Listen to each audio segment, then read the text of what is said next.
Hola, ¿cómo están? Bienvenidos a un nuevo capítulo de Personajes Estelares, el podcast del Instituto Respública. Hoy estamos con un gran invitado que ya nos ha acompañado en un capítulo anteriormente, el profesor, historiador, doctor en Historia en Oxford y director de formación del Instituto Respública, académico de la Universidad de San Sebastián y la Universidad Católica, el profesor Alejandro San Francisco. ¿Qué tal, profesor? Muy bien, pues José Francisco, muchas gracias por la invitación.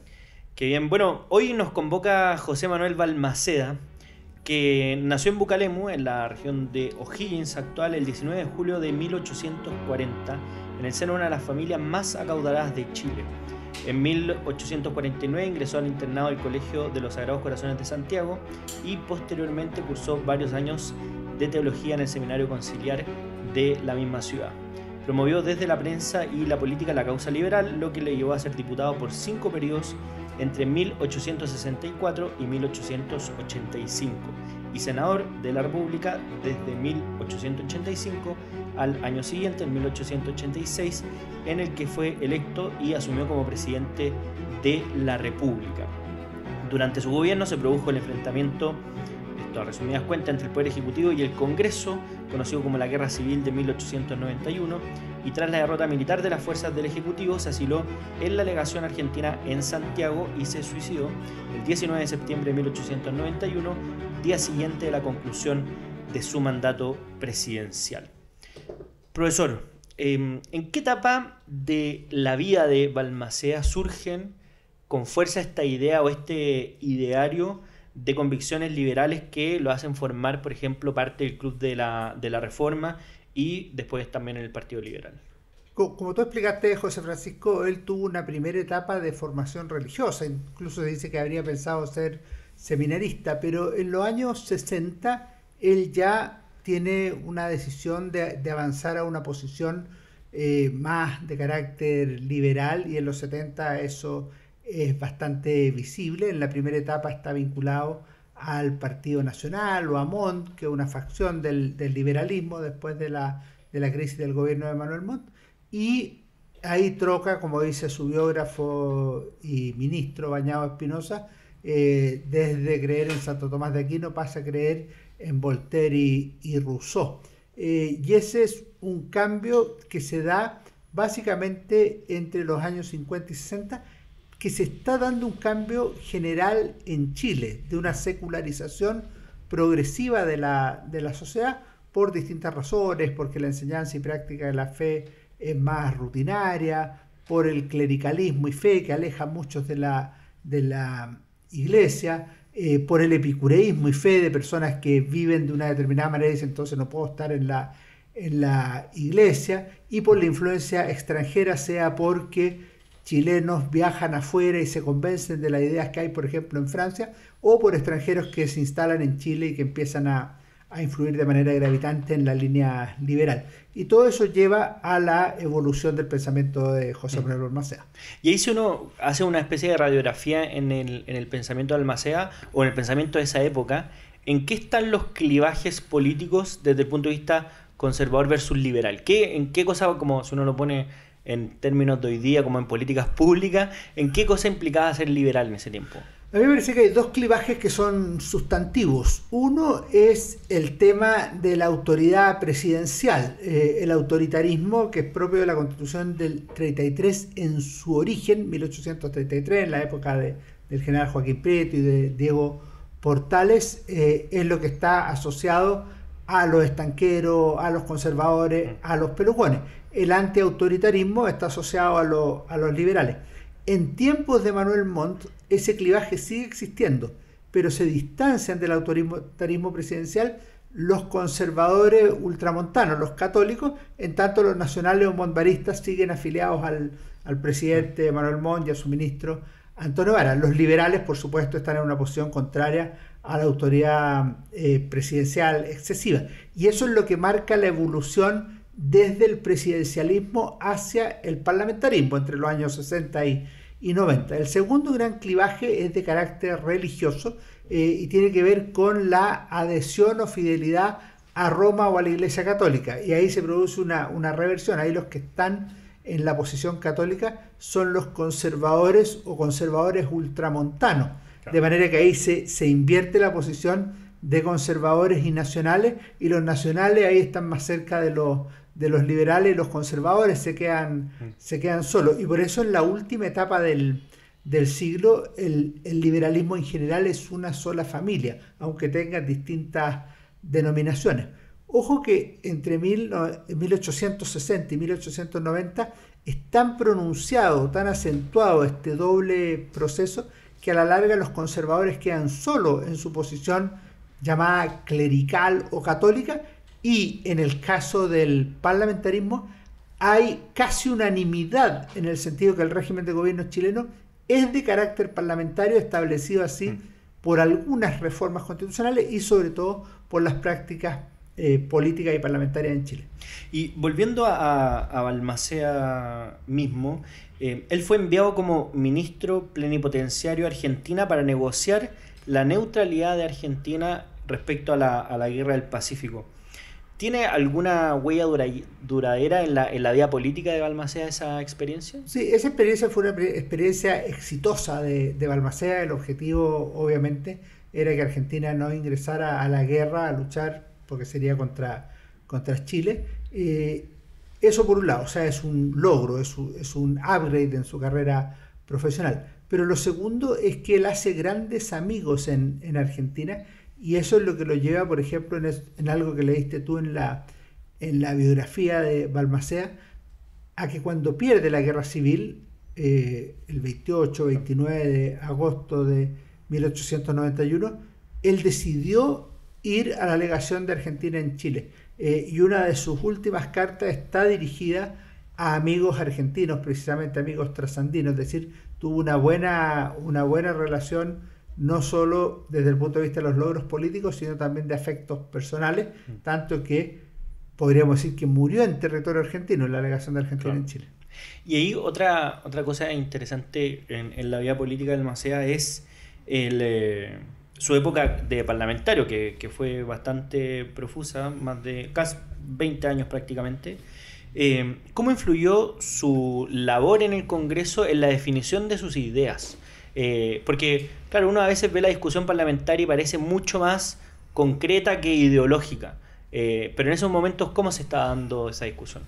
Primero aprovecho de recomendar un libro notable que se llama Los Constituyentes de 1870 de Justo y Domingo Arteaga Alemparte, que fue reeditado el 2023 por la Universidad San Sebastián con un estudio y edición de Santiago Arangui. Este es un libro muy antiguo, contemporáneo a los hechos, y muestra ahí los parlamentarios del Congreso, que se le llama constituyente porque hace reformas constitucionales, uno de los cuales es Balmaceda. Fíjate que es de tal nivel ese Congreso en términos intelectuales, en términos políticos, que Eduardo Frei Montalva en su biografía de Profundis dice: para graficar el nivel de la política chilena del siglo XIX, lean Arteaga Alemparte, cómo es el nivel de la política chilena. Era de debates parlamentarios abiertos, largos y duros. Ya existían en ese tiempo las interpelaciones parlamentarias, los votos de censura y de confianza, el discurso programa del ministro que se presentaba ante las cámaras, y el uso de las prácticas parlamentarias como arma de presión política. O sea, todo eso ya estaba instalado en la época que estamos hablando, de manera progresiva, por cierto, no era al nivel que llegaría durante el régimen parlamentario chileno entre 1891 y 1924-25. Ahora, Balmaceda irrumpió rápidamente como un hombre destacado, como una figura relevante. Los propios hermanos Arteaga Alemparte destacan que tenía una oratoria firme, convincente, que se hacía escuchar en los distintos lados. Era una persona atractiva para sus pares. Había logrado destacar no solo en su viaje a Lima con el presidente Manuel Montt, expresidente en ese minuto, sino también en el Club de la Reforma, y fue uno de los adalides de las ideas liberales que se comienzan a imponer en aquellos años: la libertad electoral, la limitación de los poderes del presidente de la República, y luego serían las ideas de más tolerancia religiosa y de cambios en esa materia, que él coronaría no como parlamentario, sino como ministro del gobierno del presidente Domingo Santa María. Y ahí cuando uno piensa en el gobierno mismo del presidente Balmaceda, una de las cosas que se le reconoce hasta hoy es su labor en infraestructura, en obras públicas. El viaducto de Malleco, por ejemplo, es muy como icónico. Pero antes de la guerra, ¿qué caracterizaría su periodo presidencial en cuanto al Balmaceda gobernante? Balmaceda, primero yo diría que era una persona muy destacada y un presidente fuera de época. Que uno diga es un presidente muy destacado, uno puede decir, oye, pero si el presidente tiene que ser destacado. Los presidentes del parlamentarismo tienden a ser opacos, porque como gobierna el Congreso, claro, el presidente es una persona que tiene que dejar gobernar a los otros. Es más bien como un rey en los regímenes parlamentarios. Es decir, una persona que está, pero que no gobierna, como dijo una figura cuando triunfó Jorge Montt y la oposición parlamentaria contra Balmaceda y eligieron a Jorge Montt presidente de la República. El comentario que está en los archivos diplomáticos británicos es: ya tenemos a nuestra reina Victoria, que era Jorge Montt. Es decir, los presidentes no son destacados, pero en los extremos, o sea, en la inauguración del régimen parlamentario y en la ruptura, sí hay dos presidentes que son muy notables y que tienen una visión de país, que son José Manuel Balmaceda y Arturo Alessandri Palma. Emilio Rodríguez Mendoza tiene una frase que yo considero muy apropiada. Dice: en 1886 llegó al gobierno un hombre que llenó por completo la moneda. Y efectivamente Balmaceda se hacía notar. Donde llegaba él, la gente lo miraba, lo escuchaba. Era una persona que destacaba ciertamente sobre los demás. Segundo, tenía una visión de país. No todos los gobernantes tenían una visión de país, porque el concepto de época de gobierno era que había que respetar la libertad política. Esto lo ha estudiado Mario Góngora en un notable estudio que se llama Libertad Política y Concepto Económico de Gobierno en Chile, 1915-1935. Y lo que dice es que en el Chile parlamentario el concepto de gobierno era la libertad política. Lo que debía ser un buen gobierno era respetar, asegurar, promover la libertad política. Balmaceda no era eso. Balmaceda era una persona que tenía una concepción de Estado, como tú lo dijiste, una idea de que había que desarrollar las obras públicas. Y esto hay que entenderlo en su tiempo histórico. Esto viene inmediatamente después de la Guerra del Pacífico, con la incorporación de enormes cantidades de riquezas a Chile, producto del salitre. Y lo que dice José Manuel Balmaceda: hay que invertir estos recursos en obras reproductivas, de lo contrario van a ser gastados. Y ese es el sentido que tiene escuela, la creación del instituto pedagógico, lo que tú mencionaste, el viaducto del Malleco, puertos, la canalización del Mapocho. Y uno podría nombrar una cantidad de obras públicas, y de hecho en 1887 se creó el Ministerio de Obras Públicas. Chile era un país de muy pocos ministerios, uno se creó ahí, fue el Ministerio de Obras Públicas. Entonces es una persona con visión de país, con un ideal que podríamos llamar de manera neutra desarrollista, y que cree que el Estado tiene que desempeñar un papel sin que eso atente contra la libre iniciativa, la libre concurrencia, que era propio de su credo liberal. Y ahí una de las cosas que llaman la atención, que ahora claro está muy normalizada por las características que hay actualmente, es esta serie de viajes que hizo Balmaceda a lo largo de Chile, lo que ahí se denomina giras presidenciales, sobre todo a propósito en materia internacional, pero me quedo con la imagen en el libro Veterano de tres guerras, cuando de Guillermo Parvex, que lo tuvimos también en el programa, cuenta una visita de Balmaceda a la Araucanía, y que conmociona todo el ambiente. ¿Cuál es el impacto de esa decisión? ¿Era algo común en la época o era algo bastante particular? Es un impacto notable. El que había hecho relativamente una política similar era Benjamín Vicuña Mackenna en la campaña de los pueblos de 1876, pero lo habitual es que el presidente gobernara desde Santiago. No tenía otra lógica el sistema político. Lo mismo pasaba con el Congreso Nacional. Con Balmaceda la historia cambia y él inicia una nueva práctica política, que son estos viajes en vapor al norte y tren al sur, como dice el excelente libro de Rafael Sagredo, el viaje presidencial como actividad política relevante en el país. Y en ese libro Rafael Sagredo demuestra, entre otras cosas, que Balmaceda no solo él iba a los pueblos, sino que llevaba el Estado consigo. Pues el Estado es algo inasible. Bueno, en el siglo XIX una forma de interpretarlo es la llegada del presidente de la República. Habitualmente viajaba para cosas positivas, inaugurar algo, anunciar algo, de manera además que era valioso su presencia, no era para algo que fuera negativo.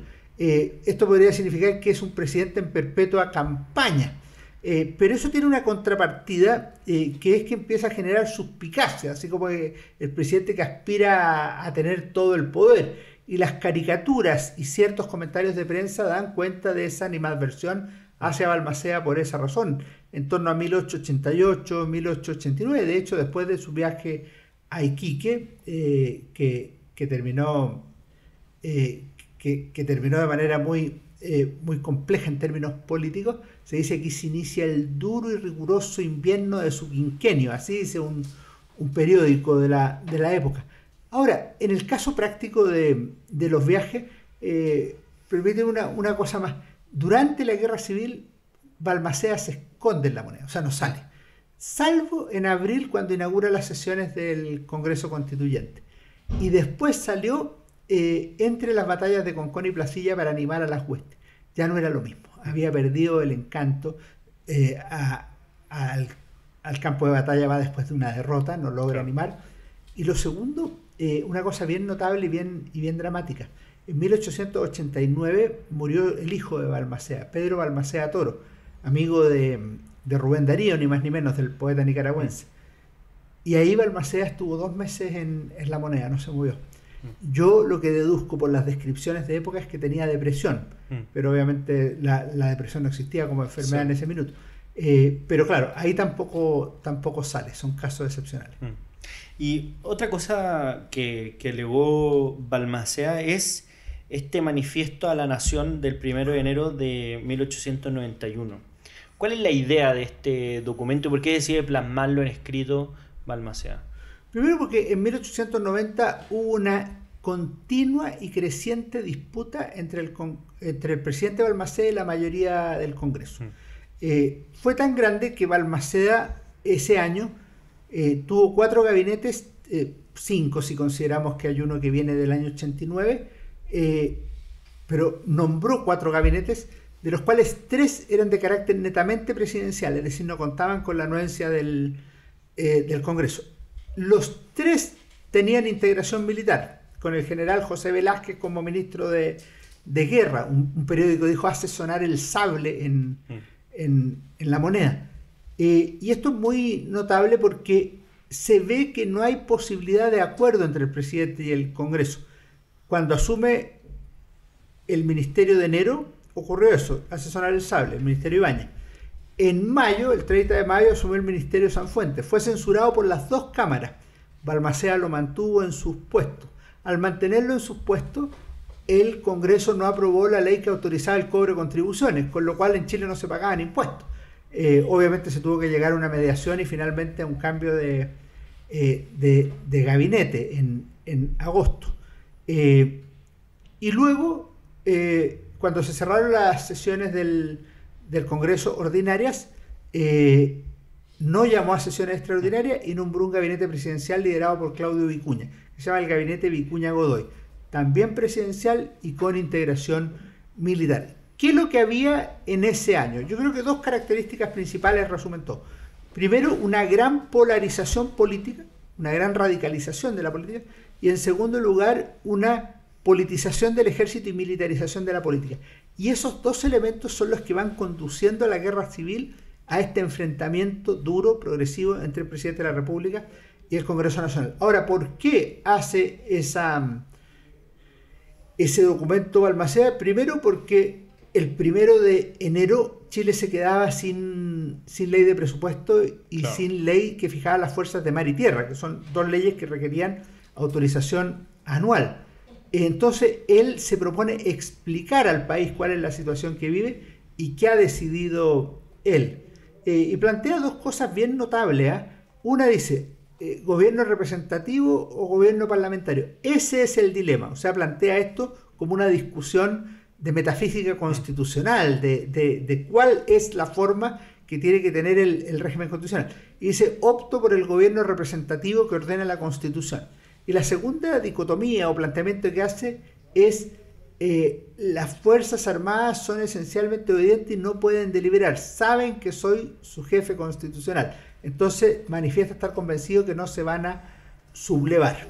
Y ahí plantea lo suyo. Termina con una frase tremenda. Dice, la hora es solemne, en ella cumpliremos con nuestro deber. La traducción de esto es, la situación es grave, llegaremos hasta las últimas consecuencias. Y finalmente, en ese documento, lo que le queda claro a la oposición es que Balmaceda no va a volver atrás, no va a convocar al Congreso, la sesión extraordinaria del Congreso las fijaba el presidente de la República, por ende no va a haber ley de presupuesto, y por ende Chile va a estar al margen de la legalidad o va a iniciar la dictadura. Y eso es lo que significa el inicio de la guerra civil. Ahora termino con una cosa. Tú dices, ¿por qué hizo esto? Yo nunca he entendido por qué lo hizo el primero. Porque él podría haberlo hecho el 5, el 10, el 15. Podría haber estirado el chicle. Porque la ley tiene que estar aprobada, por decirlo de alguna manera, antes del 30. Claro. Así fue muchas veces en el pasado. Se aprobaba el 12 de enero, el 15 de enero, el 17 de enero. Pero aquí él ya tenía la decisión de no convocar al Congreso y de seguir adelante. Y ahí, a propósito del testamento político de Balmaceda, ¿qué efectos tuvo en el corto plazo y qué efecto ha dejado como en la posteridad? Primero, el testamento tiene fecha 18 de septiembre de 1891. Sí. Es una fecha simbólica. Es la fecha en la cual el presidente Balmaceda terminaba su mandato de 5 años en la moneda. Pero desde el punto de vista histórico tenía dos características que son relevantes. La primera es que Balmaceda había perdido la guerra civil y ya llevaba 3 semanas asilado en la legación de Argentina en Chile con el ministro José de Uriburu. La segunda es que él ya había tomado la decisión de suicidarse al día siguiente, el 19, que tenía que ser un día después de terminar su mandato. El testamento político es una carta. Es una carta a los ministros Claudio Vicuña y Julio Bañado Espinosa, como escribió otras tantas cartas. Le escribió una carta a su mujer, decíamos a un amigo argentino. A Julio Bañado Espinosa le escribió una pidiéndole que hiciera la historia completa de la administración. Es decir, escriba de la administración que juntos hemos hecho la historia verdadera. No la demore ni la precipite, hágala bien, les dice a Bañado Espinosa. La terminó haciendo en 3 años.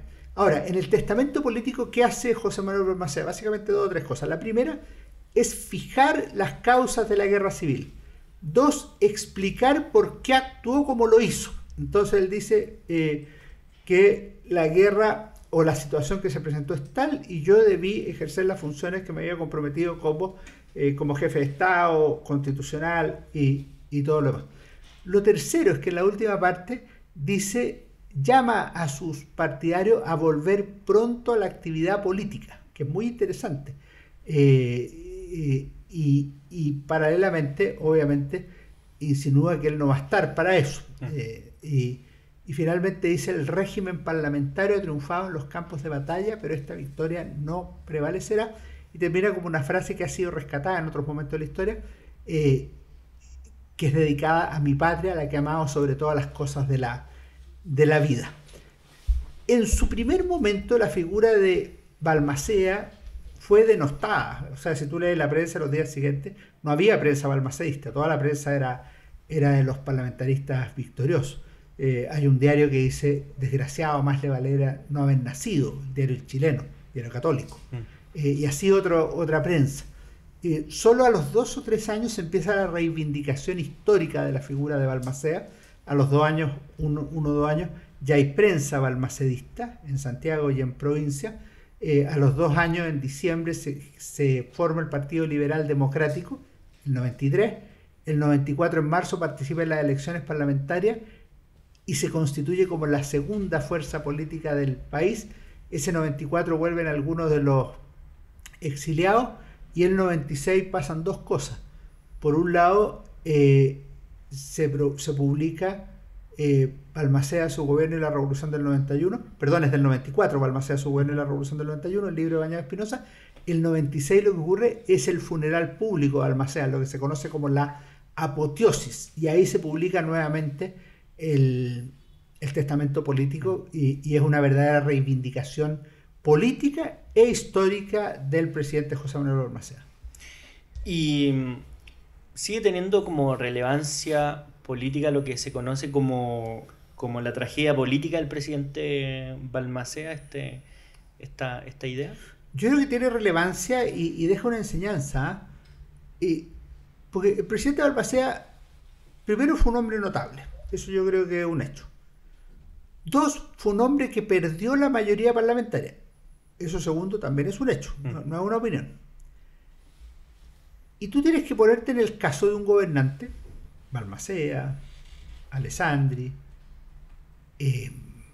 Allende, Piñera, Boric, que sin tener mayoría parlamentaria tienen que gobernar. Tú básicamente tienes tres alternativas. Una, gobiernas con lo que hay. Claro. O sea, no haces ni una ley porque pues las leyes no tengo mayoría. Dos, llego a acuerdos con la oposición. Y si no llego a acuerdos, bueno, así es la vida. Tres, el choque. Ojo que el choque fue el que tuvo Alessandri, el 24, y Allende. No hay mucho más. De manera tal que ahí hay una enseñanza para la historia que es muy potente. O sea, ¿qué hacer en esas circunstancias? Aquí no es relevante quién tiene razón, porque podemos discutirlo. Claro. Alguien puede discutir, no, pero yo creo que tenía razón la oposición, otro el gobierno. Súper, hay buenos argumentos para los dos casos. El punto es qué se hace cuando se pierde la mayoría o no se tiene la mayoría parlamentaria, y la Constitución es muy clara en eso, que una ley requiere mayoría en las dos cámaras. Bueno, yo creo que esa tragedia que sufre Balmaceda es muy relevante. Y la segunda enseñanza, yo creo, José Francisco, es para las Fuerzas Armadas. Las Fuerzas Armadas nunca más una guerra civil. O sea, claro. Realmente se quedan... es tremendo. Murieron 2 generales en la batalla de Placilla. Dime una batalla en el mundo donde hayan muerto 2 generales en el campo de batalla. Yo no conozco. Entonces, es muy tremendo.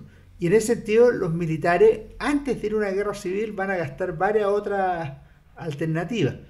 Ojalá nunca un país, Chile en este caso, tenga una guerra civil, porque es el mayor drama. Y fíjate, es tan dramática la guerra civil que los muertos son de las mismas familias. Es tan dramática la guerra civil que te alegras por el desastre ajeno en la misma patria. Como dice la frase bíblica, que toda casa dividida contra sí será desolada. Pero además, terminada la guerra civil, en una casa se está brindando con champaña y en la otra se están escondiendo porque empiezan las persecuciones. Ese es el drama de las guerras civiles. Y una última pregunta a propósito del presidente Balmaceda.